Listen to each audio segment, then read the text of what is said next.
Our first study for today is about examining these 7 theories that help us better understand work-life balance. And I wrote on this study this week, and it's not exactly 7 theories. They actually go through a bunch of different work-life balance theories, I think around 18 or so. But they kind of pick out 7 theories for certain reasons that I'll get to. And so that's why that's kind of in the title. And so all the study is looking at these current theories that explain work-life balance. And so the authors went through all of these different research websites and databases like APA, PsycNet, ResearchGate, all that, and they reviewed these 18 theories that they found, and they summarized each briefly. And I have a quick summary of each of them, and I know it's a lot of text, but I'll make it really fun. And so the results here, I kind of consolidated these 7 studies because they seem to make kind of the greatest impact, or they had a distinct aspect to them, and the reason I include the first border and boundary theories are that they reference a study in this review suggesting that these 2 theories may be the basis for all of the other theories about work-life balance. And then they also assessed that current literature uses 5 core theories to explain the link between work and personal life, which are the 5 after border and boundaries. So segmentation, spillover, compensation, instrumental, and interrole conflict theory. So border and boundary theory are very similar in their way in how they operate. Border theory insinuates that people live out of different domains, a work domain, a family domain, and the borders exist between these domains, and based on the permeability and flexibility of that domain, people can transfer back and forth between them. And the border theory, for the most part, has been confined to exploring work and family. There's not a whole lot outside of that, like between other certain variables. It's primarily work and family. Boundary theory, on the other hand, is similar, and it's a cognitive social grouping theory focusing on the roles that people assume through labels of social categories, 2 of which are work and home. And people can cross these boundaries, exiting one role like work and then entering a new role like home. The difference here is it encompasses more social categories than work and home. So there can be other different roles that people occupy that can be part of this theory. Moving on to the 5 core theories, segmentation theory asserts that work life and family life are inherently segmented and independent from each other. And so due to this independence, work life and family life do not affect each other. They allow people to draw lines between the 2 categories pretty easily, and then they can skillfully organize their lives. There's some pushback against this theory, and some studies have argued against it, claiming that they're more closely related, but nevertheless, it's here. Spillover theory focuses on the relatedness between work life and family life, suggesting that they both affect each other. In this way, both positive and negative experiences or abilities of work can carry over into positive or negative experiences of abilities at home, and vice versa. Compensation theory proposes that people try to make up for their deficiencies in one field by compensating for them in another. So for an example of this would be an employee having a tough time at work might look for positive experiences at home to compensate for their negative work experiences. Instrumental theory suggests that people choose to act in a way in one field to affect the other field. And an example of this is that an employee could choose to work harder in their job in order to get paid more so they can afford a personal vacation in their personal life. And then finally, interrole conflict theory focuses on the challenges that can often arise from competing interests of different fields. It suggests that these competing interests create role conflict for the individual, affecting the individual in both fields. So an example of this could be a late meeting at work may clash times with a family dinner, thereby creating role conflict between one's work life and one's family life.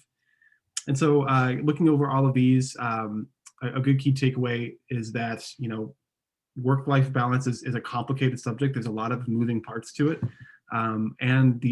But it's also important to see that, not necessarily all of these theories contain truthful elements to them. Just because people might want to work more to benefit their personal life which is an aspect of instrumental theory, doesn't mean that inter-role conflict can occur in this aspect as well, which is our inter-role conflict theory. So in fact, the opposite is more likely true, that these theories can affect each other in the complex arena of work-life balance.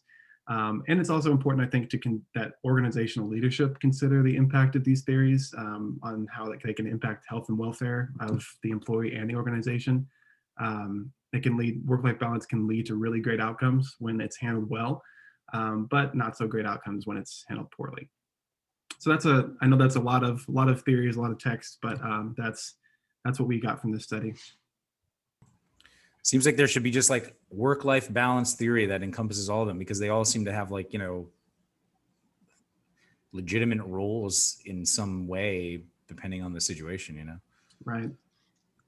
Yeah, I feel like it's highlighting the uniqueness, the individuality, right? I mean, everyone's treats it differently. Some people might kind of fall into that one theory all the time because they're very regimented in how they compartmentalize their life, right? And so I think it can be, it just highlights like you point out, the need for organizational leadership to be aware of these and understand that it's going to people are going to kind of like put themselves in different categories and respond differently to how they balance or what their imbalances are with work and home. Right. Yeah. I mean, and especially when it's like you've got a family business and your personal life and your family life are literally combined, and how does that work in? Or with COVID now, and people working from home because they're they have their computers up all the time. They can respond in the evenings, and it's cutting in to family time. Yeah. Yeah. The border and the boundaries are way more transparent, way more solid when we have an actual workplace to go to. Yeah. To go to. But COVID makes that difficult. So you have to create those borders and boundaries for yourself, which is difficult for a lot of people, I think, maintaining that balance. What's kind of like funny, but also fun about, theories is like, it's kind of pointing out the obvious, it's like, why do we need a theory for all this stuff? But then it helps us kind of recognize the obvious. Like maybe we're not thinking about it. So it's like, oh, there's actually a theory, a name for this kind of thing. Yeah. And, And sometimes that actually helps the individual to be able to name it versus just feeling of like legitimize. Yeah. It's like, oh, I feel this way, but knowing that there's a label, because again, some people like it, some people do not.